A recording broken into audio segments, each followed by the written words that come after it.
அண்ணாமலை தமிழ்நாட்டை ஆளப்போவது உறுதி. அடுத்து செய்யப்போவது என்ன? வீதி லீடர்ஸ் வெளியிட்ட பரபரப்பு தகவல். அனைவருக்கும் வணக்கம். வீதி லீடர்ஸ் என்கின்ற அமைப்பை தொடங்கியிருக்கும் அண்ணாமலை தற்போது தனது டார்கெட்டாக 50 லட்சத்தை நிர்ணயித்துள்ளார். தற்போதைய நிலவரப்படி அவர் இந்த இயக்கத்தில் 18 லட்சம் பேர் இணைந்துள்ளார்கள். 50 லட்சம் என்பதே என்னுடைய இலக்கு என்று அண்ணாமலை தெரிவித்திருக்கிறார். அதை அடுத்துதான் தற்போது தமிழ்நாடு முழுக்க அவருடைய வீதி லீடர்ஸ் இயக்கத்தினர் களமிறங்கி அண்ணாமலையின் இயக்கத்தில் எப்படி உறுப்பினராவது என்று தெரியாமல் தவித்துக் கொண்டிருக்கும் மக்களுக்கு அது குறித்து ஆலோசனை கொடுத்து வருகிறார்கள். அதன் காரணமாக இதுவரை இளைஞர்கள் மட்டுமே இந்த இயக்கத்தில் இணைந்துள்ள நிலையில் தற்போது பெரியவர்களும் தாய்மார்களும் அதிகமாக இணைய தொடங்கியிருக்கிறார்கள். இதனால் அண்ணாமலையின் டார்கெட் படி கண்டிப்பாக அவர் 50 லட்சம் உறுப்பினர்களை அடைந்து விடுவார் என்பது தெரிய வந்திருக்கிறது. அதோடு அண்ணாமலையின் இந்த இயக்கத்தில் சாதாரணமாக மிஸ்கால் கொடுத்து அப்படியே சேர்ந்து விட முடியாது. ஒவ்வொருவரின் மொபைல் எண்ணுக்கும் OTP வரும். அதன் பிறகுதான் அதை கொடுத்து அவர்கள் இணைய முடியும். அந்த வகையில் அண்ணாமலையின் இந்த இயக்கத்தில் இணைவோர்கள் ஒரு முறை சேர்ந்த பிறகு மீண்டும் இணைவதற்கு வாய்ப்பில்லை. அந்த அளவிற்கு மிக தெளிவாக இந்த உறுப்பினர் சேர்க்கையை செயல்படுத்தி வருகிறார் அண்ணாமலை. அந்த வகையில் எந்த ஒரு குளறுபடியும் இல்லாமல் உறுப்பினர்கள் சேர்க்கப்பட்டு வருகிறார்கள். அதனால் அண்ணாமலையின் இயக்கத்தில் உறுப்பினராகும் அனைவருமே அவருக்கு ஓட்டு போடக்கூடியவர்கள்தான்.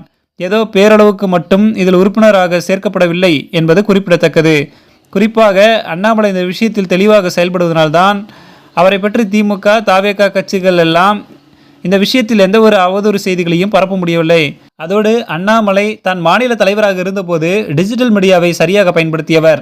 அந்த அடிப்படையில் தான் அடுத்தபடியாக ஜூலை மாதத்திலிருந்து அதிரடி வீடியோக்களை எல்லாம் வெளியிட போகிறார். விஜய் சினிமா நடிகர் என்பதை வைத்து அவருடைய விர்ச்சுவல் வாரியர்ஸ் ரீல்ஸ் வெளியிட்டு வந்த நிலையில் அண்ணாமலையோ தான் வெளியிடும் ஒவ்வொரு வீடியோக்களிலும் பல கருத்துக்களை சொல்லப் போகிறார், பல ஆலோசனைகளை வழங்கப் போகிறார். அதனால் அண்ணாமலை வெளியிடப் போகும் ஒவ்வொரு வீடியோக்களும் இந்த சமூகத்திற்கு மிகப்பெரிய நட்பலன்களை கொடுக்க போகிறது. இந்த நேரத்தில் அண்ணாமலையின் ஜாதகம் குறித்து ஒரு தகவலும் வெளியாகியிருக்கிறது. குறிப்பாக விஜய் ஜாதகத்தை மீறி எதையும் செய்வதில்லை. தன்னுடைய ஜாதகத்தில் என்ன சொல்லப்பட்டு இருக்கிறதோ அதன்படியே அவர் பயணித்துக் கொண்டிருக்கிறார். அதோடு கட்சி ஆரம்பித்த முதல் தேர்தலிலேயே வெற்றி பெற்று விட்டதால் இது எல்லாமே தனக்கு ஜாதகம் செய்யும் வேலைதான் என்று விஜயும் நன்றாக புரிந்து கொண்டிருக்கிறார். இதே அரசியல் களத்தில் 50 ஆண்டுகளாக போராடி கொண்டிருக்கும் நபர்களாகவே வெற்றி பெறுவது கடினமாக இருக்கிறது. ஆனால் அப்படிப்பட்ட அரசியலில் முதல் தேர்தலிலேயே வெற்றி பெறுவது என்பது சரியான ஜாதக கட்டங்கள் இல்லாமல் அது நடப்பதற்கு சாத்தியமே இல்லை.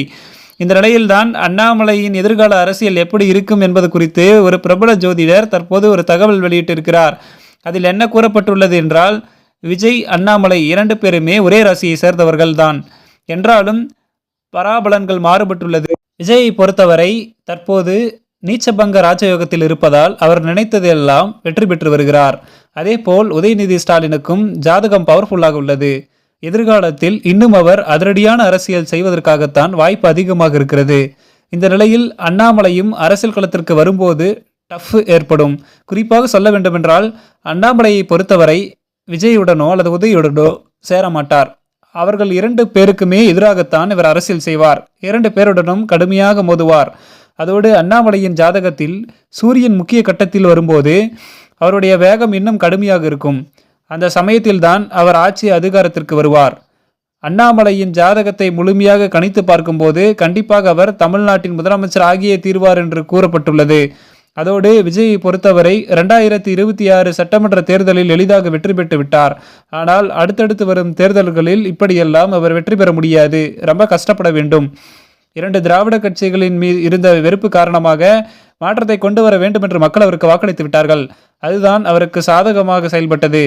அதே போன்று அண்ணாமலையை எடுத்துக்கொண்டால் தனது பின்னால் ஒரு மிகப்பெரிய தொண்டர் படையை வைத்திருப்பார். அவர் அரசியல் என்பது மிக நேர்த்தியாக தெளிவாக இருக்கும். 2028க்கு பிறகு ஜாதக கட்டங்கள் அவரை உயரத்திற்கு எடுத்து சென்றாலும் ஒரு கட்டத்தில் கீழேயும் கொண்டு வரும். அந்த அளவுக்கு அண்ணாமலையின் ஜாதகமானது மேலே கீழே என்று மாறிக்கொண்டே இருக்கும். அதனால் வெற்றி தோல்வி 2ஐயும் அவர் சந்தித்து கொண்டுதான் வருவார். என்றாலும் கூட அண்ணாமலையின் ஜாதகத்தில் முதலமைச்சராகும் யோகம் கண்டிப்பாக உள்ளது. அது கண்டிப்பாக நடக்கும். 2029 மக்களவை தேர்தலில் அவளுக்கு கண்டிப்பாக வெற்றி வாய்ப்பு இருக்கும். அதன் பிறகு அண்ணாமலை அரசியலில் ஏறுமுகம்தான். அதிலும் அண்ணாமலை ஜெயலலிதாவை போன்று இரும்பு மனிதராக இருப்பார். போராட்ட குணம் அவரிடத்தில் அதிகமாகவே இருக்கும். அதனால் விஜய் மட்டுமின்றி உதயநிதி 2 பேரையும் அவர் கடுமையாக எதிர்ப்பார். யாருடனும் நட்பு பாராட்ட மாட்டார். அந்த வகையில் விஜய், அண்ணாமலை, உதயநிதி என்று தமிழக அரசியலில் அதகலப்பட போகிறது என்று அந்த ஜோதிடர் தெரிவித்திருக்கிறார்.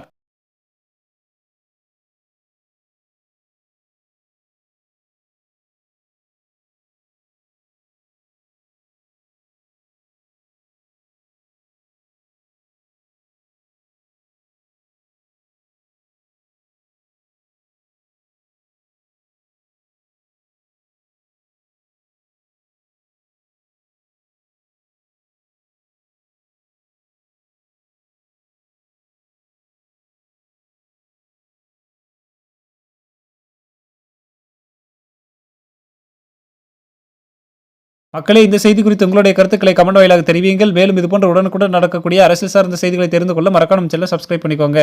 நன்றி.